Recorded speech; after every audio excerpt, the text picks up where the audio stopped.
Imagina que você tá dando um rolê no Egito quando descobre que um bando de desocupados sem carteira assinada quer ressuscitar uma múmia da antiguidade para que ela derrote o The Rock e pegue os seus poderes para comandar o maior exército que a humanidade já viu. O que você faria para parar esses Zé Ruelas? Que viagem é essa, véi? Essa é a história do filme O Retorno da Múmia, lançado em 2001 e que você provavelmente já assistiu em algum canal da TV aberta. Esse vídeo continua a nossa saga A Múmia, sendo que vocês podem ver o que rolou no primeiro filme ao clicar nesse card que foi atravessado pelo Escorpião Rei no canto da tela. Também não esquece de se inscrever no canal para assistir o vídeo do terceiro filme e já solta o seu escaravelho do mal para devorar esse like. Não esquece de dar o like e seguir o canal. O filme se inicia no ano 3067 a.C., quando vemos o The Rock na época que ele ainda tinha cabelo. Nessa história ele é conhecido como o Escorpião Rei, um guerreiro formidável que tinha a fama de conquistar os reinos que se opunham a ele. Por vários anos ele reuniu um exército impressionante que nunca tinha perdido uma batalha, porém as coisas mudam nessa quarta-feira de cinzas pós-carnaval, já que a ressaca tá alta e o Escorpião Rei toma uma sova do inimigo, mesmo que ele tenha lutado com brabeza e mandado esses 11 soldados pra vala. Depois da derrota ele e o seu exércitos são condenados a vagar pelo deserto, sendo que a gente vê dois soldados figurantes não aguentando a falta de H2O do local. Ok, primeiro erro desses abestados: você se prepara para uma grande batalha e não monta um acampamento antes? Cara, qualquer estrategista militar iria providenciar um local longe das linhas inimigas para cuidar dos feridos, reunir mantimentos e principalmente administrar comida. Sendo assim, eles deveriam ter um local de refúgio justamente caso eles perdessem. Dane-se, porque vemos o Escorpião Rei arregando e chorando nas areias do deserto, quando ele tem uma grande ideia: fazer um pacto com Anubis, uma espécie de tinhoso da mitologia egípcia, em troca de sua alma. O capeta do Cairo topa o acordo e empresta o exército dele para que o Escorpião Rei destrua os caras que ferraram a vida dele, invadindo a cidade e dando mais alguns presuntos pra gente. No entanto, Anubis se cansa da brincadeira de criança e pega a sua parte do acordo, levando a alma do Escorpião Rei pro submundo. A partir daquele momento foi criada a lenda de que o rei voltaria ao mundo dos vivos no ano do escorpião, dessa forma condenando todas as pessoas à fúria de seu exército. Será? O filme então pula para 1933, mais especificamente para o Cairo, onde revemos os nossos heróis, Rick O'Connell e a sua agora esposa Evelyn. A propósito, os dois tiveram um filho, um pestinha chamado Alex, que também foi levado para explorar a tumba. Aparentemente, Evelyn vem tendo alguns sonhos bem realistas, onde se lembra de uma vida passada, onde ela era egípcia. Rick inicialmente não acredita nessa mandinga, mas logo muda de ideia quando Evelyn começa a passar pelos bloqueios da caverna sem nenhuma dificuldade. Os dois então encontram uma arca e dentro dela o bracelete de Anubis. Nesse meio tempo a gente vê o trio Parada Burra chegando na tumba, mercenários que foram contratados para pegar o bracelete do mal. Porém Alex vê que a inteligência não ronda aqueles caras e começa a brincar de estilingue com eles, até que um se liga na maracutaia e vai atrás do pestinha. Não, nada a ver, irmão. Alex vê três homens com cara de mal e ainda por cima armados e simplesmente decide enfrentá-los com estilingue. Nessa hora ele deveria ter ficado escondido nessa plataforma que ele tava, já que ela é mais alta e o trio Parada Burra não tinha visibilidade para vê-lo lá em cima. Dane-se, porque nesse meio tempo Evelyn decide mexer no que tá quieto e toca no bracelete, que eles logo descobrem ativar uma armadilha que libera as águas do rio Nilo para inundar a tumba. O mais bizarro é que a maldição tava toda escrita na tampa da arca que eles abriram, ou seja, se Evelyn tivesse lido a mensagem antes de tocar no bracelete, a armadilha não teria sido acionada. Muito bom. Dane-se, porque eles não conseguem escapar a tempo e começam a ser afogados, o que só não acontece porque Alex acidentalmente derruba uma das colunas da entrada que bate na parede e liberta os nossos heróis. Mais tarde a gente vê uma expedição cavando as areias do deserto e logo descobrimos para quem que o trio Parada Burra trabalhava, nesse caso para os servos de Imhotep, a múmia lazarenta do primeiro filme. Por algum motivo os caras estão querendo ressuscitar Imhotep para que ele derrote o Escorpião Rei, tome os seus poderes e assim conquiste o mundo com o exército de Anubis. No entanto, eles precisam do bracelete do deus egípcio, o mesmo artefato que foi pego por Rick e Evelyn. O objetivo da gangue da múmia é cavar vários buracos na cidade dos mortos na tentativa de encontrar o sarcófago de Imhotep, o que acaba despertando o apetite de alguns escaravelhos que começam a comer alguns trabalhadores sem seguro de vida, dando mais alguns presuntos para nossa conta. Quem tá no comando da operação é a reencarnação de Anaxunamun, a esposa do antigo faraó que meteu chifre nele quando pulou a cerca com Imhotep. Finalmente eles encontram a múmia empoeirada e planejam ir até Londres tomar o bracelete dos O'Connell e de quebra fazer o ritual para trazer o capirotão aí de volta à vida. O que eles não contavam é que Ardeth tava ouvindo tudo, e como ele é parceiro de Rick, faz questão de ir até o Reino Unido dar a notícia pro seu chegado. Nesse meio tempo, nós vemos Rick, Evelyn e Alex chegando em casa, e enquanto o casal tá distraído em outro cômodo, o garoto aproveita pra mexer no que tá quieto e coloca o bracelete no braço. Oh, não. A partir daí ele começa a ter visões com um caminho secreto no Egito, que ele não compreende muito bem de primeira. O problema é que agora o artefato não tá muito afim de sair do braço do moleque, o que é péssimo pra ele, já que os capangas do mal invadem a festa e começa mais um episódio de trocação.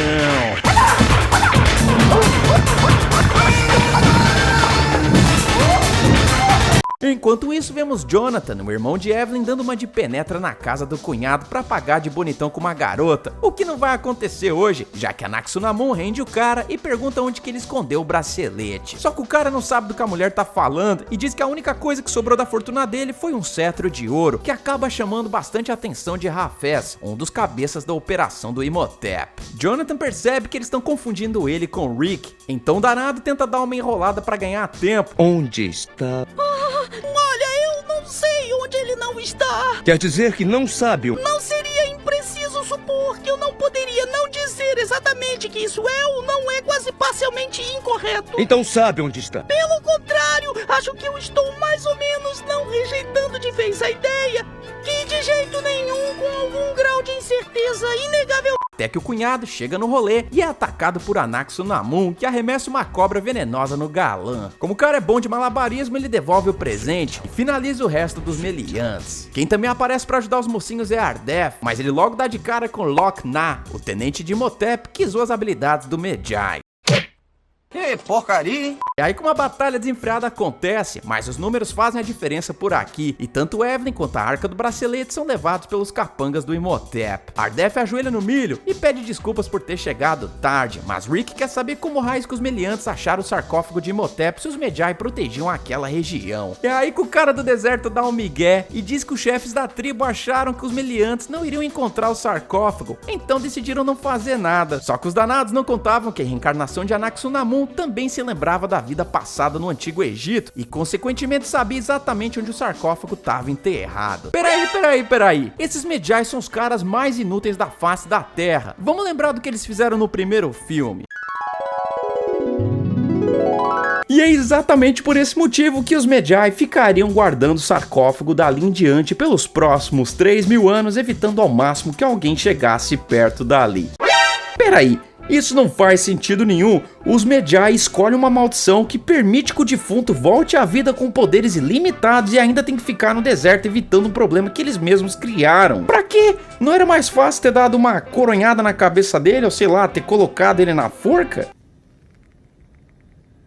Nesse segundo filme, os caras têm um exército de Medjay, literalmente, que facilmente poderia cercar a cidade dos mortos e sentar a borracha em qualquer invasor que ousasse tentar ressuscitar Imhotep. Mas não, bora deixar a área toda desprotegida e causar mais um problema para a humanidade. Enfim, os nossos heróis bolam um plano para resgatar Evelyn, mas Ardeth tá mais preocupado com o bracelete que Alex revela estar usando agora. O problema é que Ardeth diz que ao ter colocado o artefato, Alex iniciou uma contagem decrescente de 7 dias para o início de um apocalipse. Não bastando isso, o único jeito de encontrar Evelyn é achando o bigodudo da foto, sendo que o esquadrão classe A é mais uma vez salvo por Alex, que diz conhecer aquele cara do Museu Britânico, já que o meliante trabalhava lá. Eles então correm contra o tempo e se armam pra descer o sarrafo nos egípcios, e é nessa hora que Ardeth repara que Rick tem uma tatuagem no pulso. O cara fica espantado, já que aquela é a marca sagrada dos Medjay, e fala pra Rick que ele é o escolhido pra proteger a humanidade, mesmo que o americano não acredite nessa balela. Enfim, vamos analisar o plano desses abestados. Para isso a gente precisa fazer uma conta básica. Os servos de Imhotep são mais ou menos uns 30 caras, sendo que Ardeth e Rick são apenas 2. Portanto, eles poderiam hipoteticamente ter ligado para a polícia e dito que viram um bando de meliante de saia roubando o Museu Britânico. Isso de certa forma colocaria mais gente do lado da dupla dinâmica, já que provavelmente mandariam a polícia para lá. Mas não, eles preferem ir sozinhos e veem o povo se preparando para reviver a múmia. Nessa hora os dois estão numa posição alta, sem que os inimigos saibam da presença deles. Sendo assim, tudo que Rick e Ardeth precisavam ter feito era ter mirado e acertado Rafez na cabeça, já que ele era o único que sabia ler egípcio antigo, ou seja, apenas ele poderia trazer a múmia de volta à vida. Dane-se, porque Rick prefere salvar Evelyn em grande estilo, enquanto Ardeth manda 4 meliantes pra Vala dar cobertura pra eles, que logo se juntam ao Bang Bang, entregando mais 10 egípcios pra nossa contagem. Infelizmente, Imhotep volta à vida e se irrita com seus antigos arqui-inimigos. É aí que ele manda os seus seguranças particulares mumificados finalizarem Rick e companhia. O trio corre e sai do museu, mas logo percebem que Alex e Jonathan sumiram depois que o tio do moleque quebrou a chave do Rolls Royce de Rick. Quando a esperança parece estar perdida, a cavalaria chega bem na hora, já que Jonathan pegou um ônibus de 2 andares emprestado da prefeitura. Eles metem o pé de lá, mas as múmias não largam o osso e atacam os nossos heróis, o que dá uma perseguição mais furiosa do que o filme do Dominique Toretto. Depois de sentar a borracha nas múmias, eles conseguem escapar, porém cometem um erro fatal aqui, já que os batutinhas simplesmente param no meio da Tower Bridge para que Rick e Evelyn deem um amasso, enquanto Alex, Ardeth e Jonathan ficam assistindo tudo. Eu quero transar! Isso dá a oportunidade para os capangas de Imhotep sequestrarem Alex, o que Rick tenta impedir, porém sem sucesso. Cara, não seria muito mais fácil Rick e companhia ter continuado dirigindo o ônibus até eles terem certeza que não estavam sendo seguidos?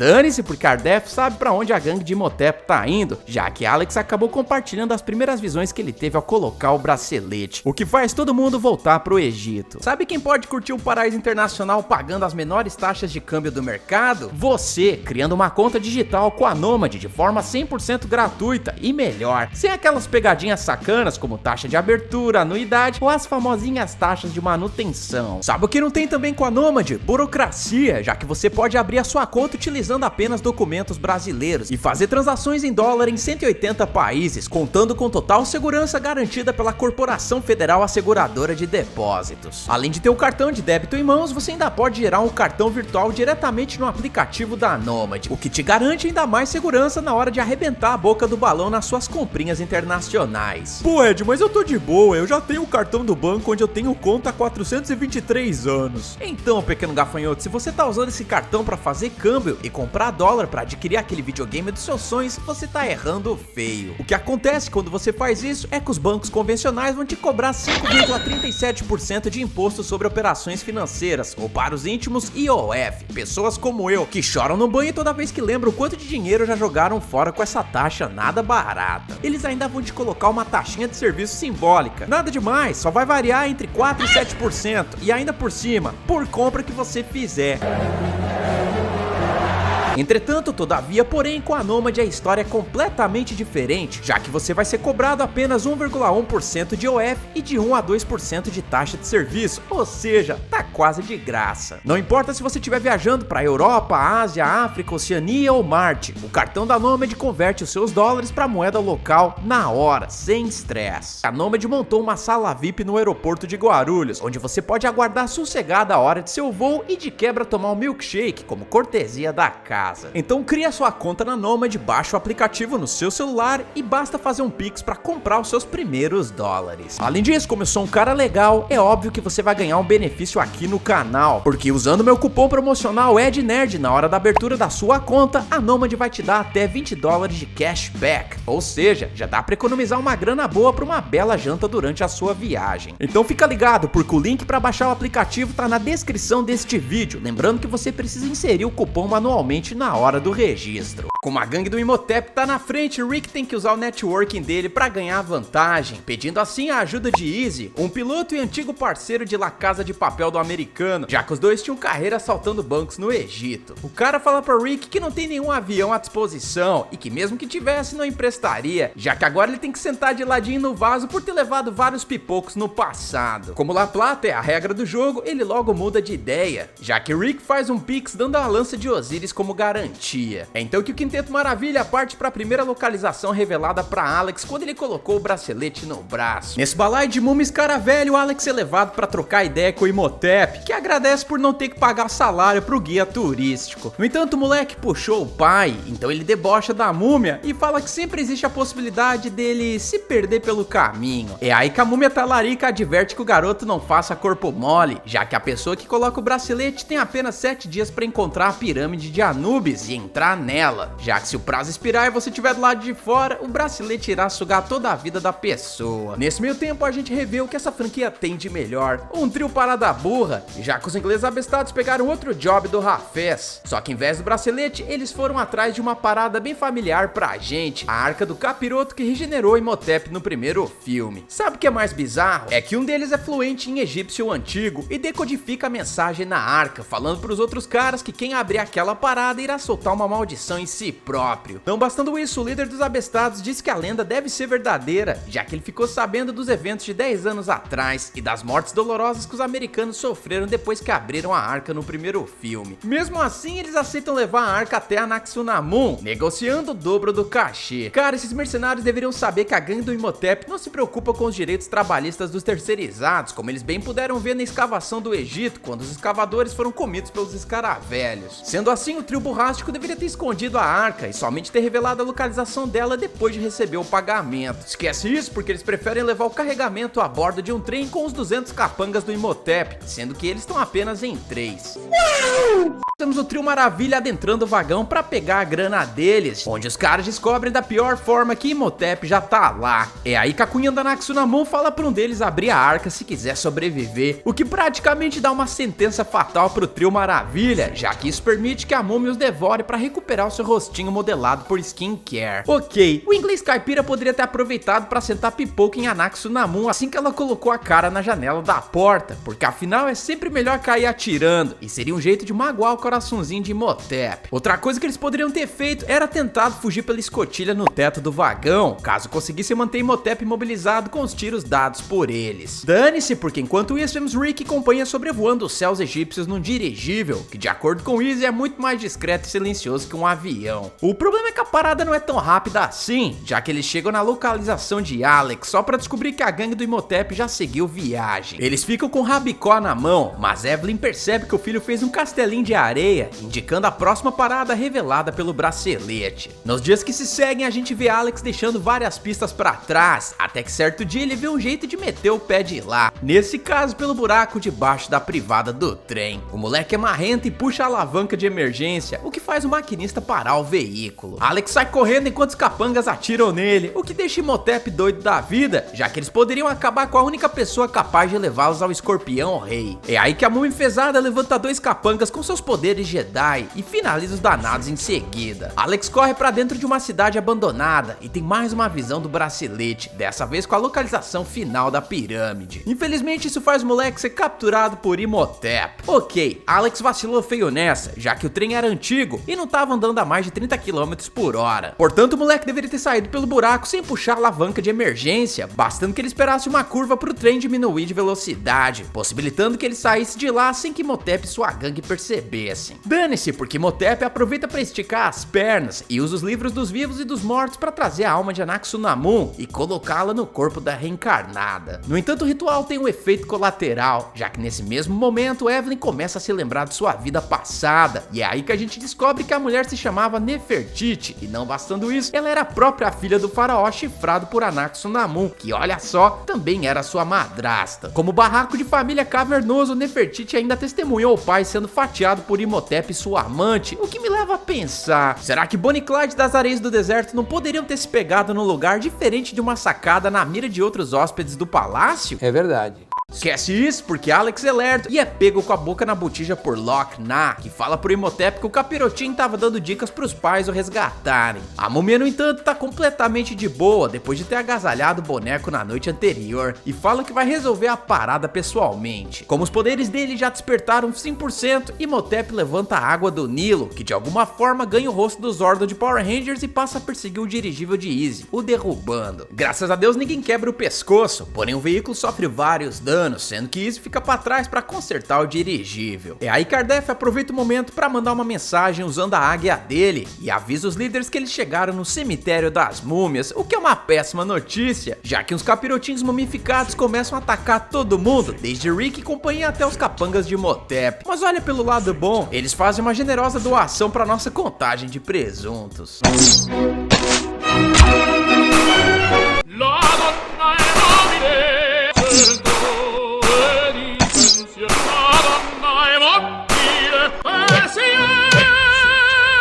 É nesse momento que Ardef decide partir pro round 2 com Loc Na, desafiando o bodybuilder egípcio pra uma briga de espada. Felizmente Loc Na não vai voltar pro terceiro filme, porém Rick não vai poder celebrar o momento, já que ao se reencontrar com Alex, o garoto explica que em 5 minutos, quando o sol nascer, o bracelete vai levar a alma dele pro rabicó tinhoso. Rick então tem que colocar o aeróbico em dia e sai correndo com o filho no colo, já que ele tem que entrar na pirâmide antes do sol raiar. Ok, correr é uma boa ideia, porém Rick poderia tentar uma parada um pouco mais radical, usando a Tramontina para separar o braço e a mão do filho em último caso. Felizmente não chega a esse ponto, já que Rick e Alex entram na pirâmide a tempo e o bracelete finalmente larga do braço do moleque, que joga o bagulho de raiva. Qual é, mano? Não joga essa parada desse jeito, eu tenho certeza que ela vai servir pra alguma... Aí, eu avisei. É aí que vemos o danado do Rafez usando o artefato pra liberar o Escorpião Rei e de certa forma dar uma mãozinha pra ele. Nesse meio tempo vemos a família O'Connell se reunindo, ou quase isso, já que Evelyn toma uma tramontinada de Anck-su-namun, partindo dessa pra melhor nos braços do maridão. Já era! Rick não pode perder tempo lamentando a perda de sua bela esposa, já que Imhotep se prepara para tomar a boca do Escorpião Rei e assim dominar o mundo em seguida, o que obriga o nosso herói a enfrentar o seu arqui-inimigo. Pelo menos o roteiro é gente boa em nerfar a múmia, já que ao entrar nos aposentos do Escorpião, uma mandinga tira os poderes de Imhotep e agora o cara vai ter que lutar como mortal. Putz, cara. Essa é uma ótima notícia pra Rick, que chega de fininho com o machado egípcio, porém Imhotep não teve a audição afetada, já que ele ouve o cara chegando e os dois iniciam uma trocação.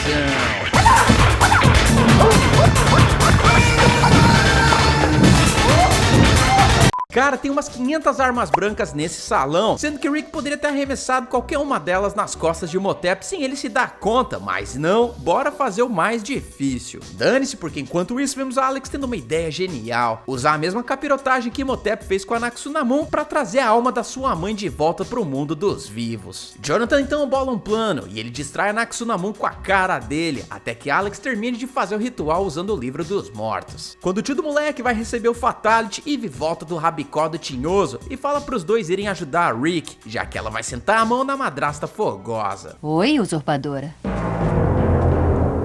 Ok, nessa hora Jonathan poderia simplesmente ter aproveitado a distração da mulher do Imhotep para fincar a Tramontina exatamente da mesma forma que ela fez com a irmã dele, mas não, o cara é honrado e vai atrás de Rick, que realmente tá precisando de um apoio moral. Eu digo isso porque a briguinha do cara com o Imhotep é interrompida, já que o deus Anubis liga o PlayStation 2 e ressuscita o Escorpião Rei.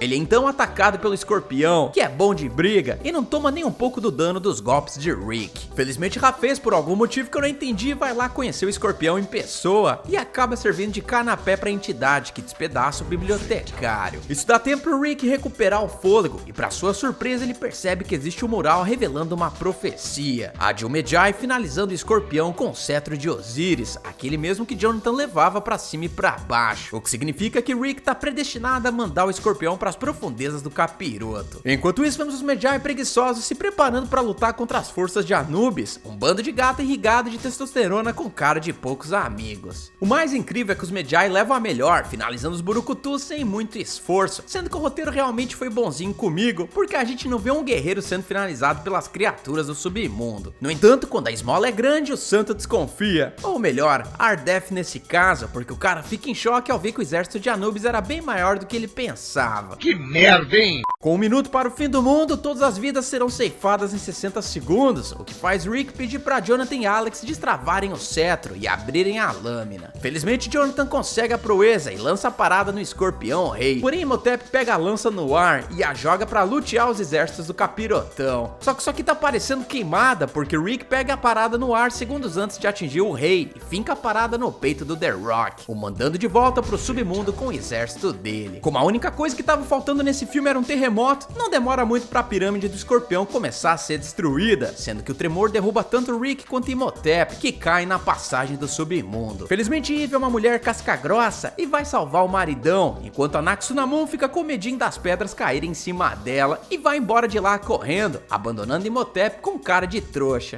Qual é? É aí que ele se dá conta que vai ter que voltar pro mercado dos solteiros. E não aguentando pensar que vai ter que botar o shape em dia e entrar no Tinder, ele prefere deixar as almas do buraco do tinhoso levarem embora. Se a Naxunamun tava pensando em passar uma temporada caliente em Cancún, pode tirar a perseguida do deserto, já que o terremoto faz a mulher perder o equilíbrio e cair numa poça de escorpião, que é logo devorada na hora. Ou picada, eu realmente não sei o que esses bichos comem. Ninguém se importa. Esquece isso porque a gente assiste o Quarteto Fantástico correndo e subindo até o topo da pirâmide, ao mesmo tempo que ela tá sendo engolida pelo deserto. Quando tudo parece perdido, o Easy mostra que foi um bom aluno no Senai, já que o danado consertou o dirigível em umas 5 horas, e ainda por cima sem ajuda de ferramentas. Você é muito foda! O cara oferece uma carona final pros nossos heróis, porém Jonathan percebe que não consegue mais voltar pra CLT e se debruça pra pegar o diamante cavalar no topo da pirâmide, antes dela finalmente ser soterrada pelas areias do deserto. No final do filme, os nossos heróis fogem em grande estilo, sabendo que voltarão pro terceiro filme. Bom, quase todo mundo.